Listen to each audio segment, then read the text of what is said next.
T20 క్రికెట్లో highest individual score Chris Gayle పేరిట ఉండేది ఇన్ని రోజులు. తను ఆర్సీబీ తరపున ఆడినప్పుడు పూణే వారియర్స్ ఇండియాపై అనుకుంటా 175 రన్స్ కొట్టాడు. ఆ రోజు 30 బంతుల్లోనే సెంచరీ కూడా చేశాడు. ఐపీఎల్లో one of the best innings, no doubt at all. అలాంటి క్రిస్ గేల్ రికార్డును బద్దలు కొట్టాడు కేకేఆర్ బ్యాట్స్మెన్. గుజరాత్కు చెందిన 23 ఏళ్ల యువ క్రికెటర్ ఆర్య దేశాయ్ టీ20 ఫార్మాట్లో సరికొత్త రికార్డు సృష్టించాడు. సూరత్లో జరిగిన టోర్నమెంట్లో జస్ట్ 81 బంతుల్లోనే 193 పరుగులు సాధించి క్రిస్ గేల్కు సాధ్యం కాని రికార్డును సైతం బద్దలు కొట్టేశాడు. ఈ ఇన్నింగ్స్ తర్వాత సోషల్ మీడియాలో ఈ ఇన్నింగ్స్ గురించే మారు మోగిపోతోంది. జీసీఏ అంటే గుజరాత్ క్రికెట్ అసోసియేషన్ గుర్తింపు పొందిన సూరత్ క్రికెట్ లీగ్లో ఈ రికార్డు నమోదైంది.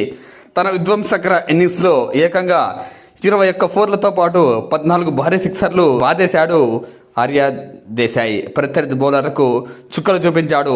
ఈ టోర్నమెంట్లో తనదే టాప్ స్కోరర్. ఆర్య దేశాయ్ గతంలో కూడా కోల్కతా నైట్ రైడర్స్ జట్టుకు ప్రాతినిధ్యం వహించాడు. గుజరాత్ తరపున రంజీ ట్రోఫీ, దుల్లీ ట్రోఫీ వంటి ప్రతిష్టాత్మక టోర్నీలలో కన్సిస్టెన్సీగా బ్యాటింగ్తో రాణించాడు.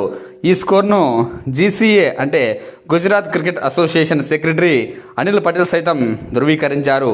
అతడు బంతిని బాదిన తీరును చూసి నేనెప్పుడు షాక్ అయిపోయాను.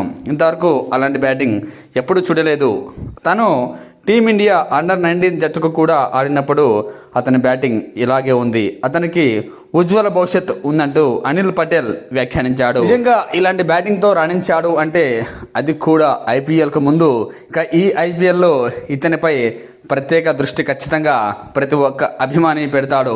తాను ఒక ఇన్నింగ్స్ ఐపీఎల్లో ఇలాంటి మ్యాచ్ ఆడితే చాలు, ఇక తన కెరియర్ పూర్తిగా గాడిలోకి పడినట్టే. చూసాం కదా, చాలామంది ఐపీఎల్లో ఆడే భారతీయ జట్టులో సుస్థిర స్థానం సంపాదించారు. ఇక అలాంటి అవకాశం ఇతనికి కూడా ఐపీఎల్లో వస్తే మరో అద్భుత ఆటగాడిని భారత జట్టులో చూడొచ్చు.